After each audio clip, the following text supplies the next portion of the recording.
Bonjour à tous, je vais vous présenter les résultats du projet Casdar à Balim, dont l'objectif est de renforcer l'activité d'acariens prédateurs des acariens tétramiques, les araignées rouges, par l'amélioration de leur habitat. Donc ce projet concerne la gestion des ravageurs en maraîchage et en horticulture, et il consiste à améliorer la régulation en agissant à la fois sur l'habitat et la nourriture des auxiliaires. Donc les travaux qui ont été réalisés au GRAB concernent la gestion des acariens en aubergines sous abri. On s'est intéressé à des acariens prédateurs de la famille des phytocéides qui sont très classiquement utilisés en lutte biologique, que ce soit avec des apports en sachet ou des apports en vrac. La problématique de ces auxiliaires, c'est le maintien dans les cultures, notamment en plein été, qui est la période privilégiée d'apparition des acariens tétraniques. Ces auxiliaires très exigeants vis-à-vis de l'humidité ambiante, généralement ils nécessitent au moins 50% d'hygrométrie dans les abris, ont du mal à se maintenir dans les abris et donc à agir en tant qu'auxiliaires. Donc, dans ce projet, on a travaillé sur l'intérêt de paillages végétaux disposés au sol et qui puissent fournir à la fois un abri pour ces auxiliaires exigeants vis-à-vis du climat en plein été et dans lesquels les auxiliaires peuvent aussi trouver de la nourriture. Donc le protocole est un protocole assez simple. Donc à droite, vous voyez un tunnel qui est figuré. On se place dans les conduites classiques de producteurs avec des plantations courant avril. Donc on insiste, nous, que le producteur réalise des bassinages assez fréquents dès le début de la culture. Et donc on réalise des lâchers généralisés d'auxiliaires, des acariens prédateurs phytocéides. Et au niveau du sol, on apporte différents paillages végétaux qu'on compare au paillage classique polyéthylène que les producteurs pratiquent habituellement. Donc vous voyez le type de dispositif, là vous aviez les parcelles en 2020, à gauche une parcelle avec des cosses de sarrasin, au milieu du broyat de chanvre et à droite notre témoin classique polyéthylène. Donc nos paillages végétaux sont disposés en couches d'environ 5 cm. En 2020 on avait fait des placettes de 1,50 m de large. En 2021 on a réalisé des placettes un peu plus étroites, 50 cm, de façon à réduire la quantité de matières premières utilisées et le temps d'épandage nécessaire. Quelques résultats. Donc là vous voyez en 2021 le nombre moyen d'acariens tétraniques par feuille, on est bien sur le ravageur, et donc on a comparé le témoin, c'est-à-dire du polyéthylène classique sur lequel il y a eu un lâcher classique de phytocéides, à deux modalités où il y avait un lâcher classique de phytocéides, mais sur lequel on avait au sol des cosses de sarrasin. Donc ce qu'on voit très bien, c'est que les populations d'acariens tétraniques, le ravageur, augmentent courant juin jusqu'à atteindre 300 acariens tétraniques par feuille, ce qui est beaucoup, alors que dans les modalités avec les paillages végétaux au sol, on n'a pas dépassé les 100 acariens par feuille, donc on a divisé par 3 les populations de ravageurs.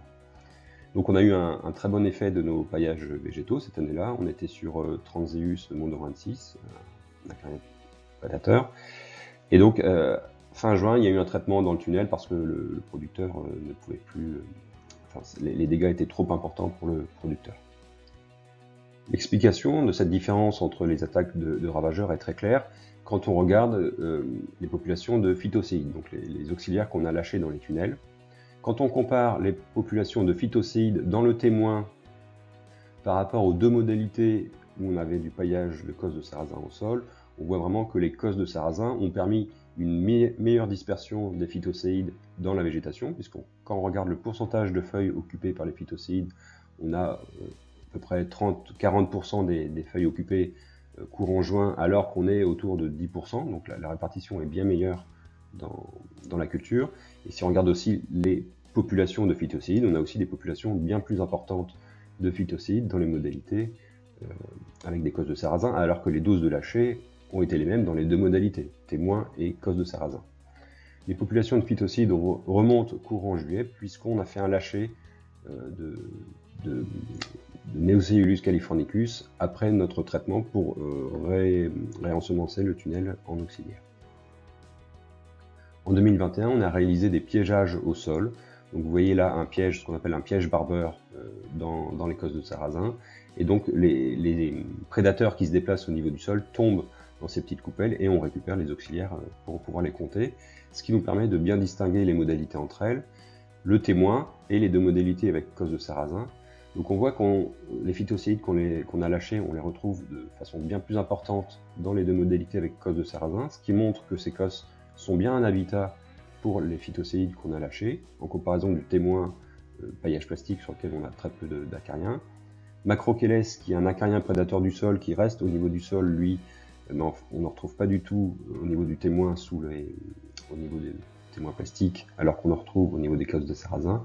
Et les prédateurs, qui sont principalement des staphylins et des perce-oreilles et des araignées, voilà, on voit aussi qu'on en retrouve beaucoup plus du côté des parcelles avec des cosses de sarrasin en comparaison du témoin. En bilan, on a eu 3 années différentes, notamment en termes de pression en acariens ravageurs, 2021 étant vraiment une année qui a été problématique pour les producteurs, alors que 2020 et 2022, les attaques ont été plus légères. On a testé aussi une diversité d'auxiliaires, puisqu'on a testé Amblyseius swirsky, Neoceus californicus, Transeus mondorensis, et qui ont répondu quasiment de façon équivalente pour les 3 espèces.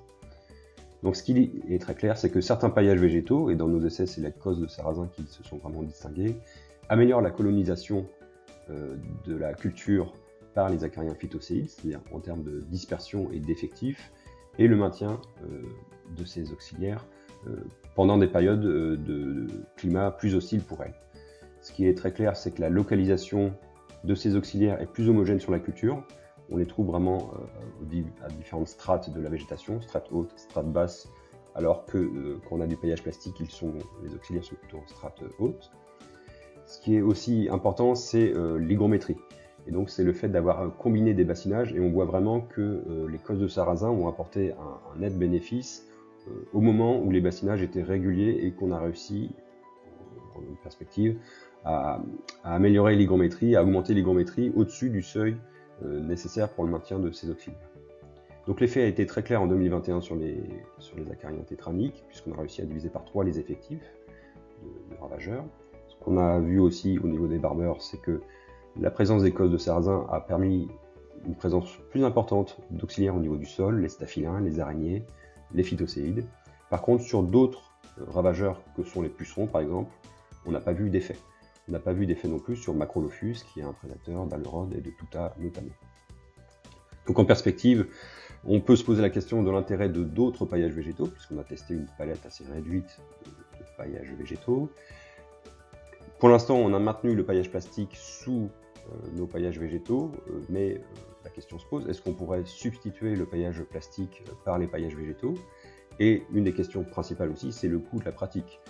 Pour l'instant, ces paillages végétaux sont très coûteux, donc il est assez inimaginable de l'imaginer à large échelle. Par contre, au vu des bénéfices pour la régulation des acariens, on peut se poser la question d'autres paillages plastiques. Là, cette année, on va travailler sur des apports encore plus localisés au niveau du trou de plantation dans les paillages pour réduire encore la quantité de matériel à épandre. Mais voilà, donc sur ces thématiques-là, il y a des perspectives très intéressantes, sous réserve qu'on trouve des solutions qui soient économiquement acceptables. Voilà, je vous remercie de votre attention, et si vous voulez plus de renseignements, vous pouvez aller sur le site du GRAB, grab.fr. À bientôt, au revoir.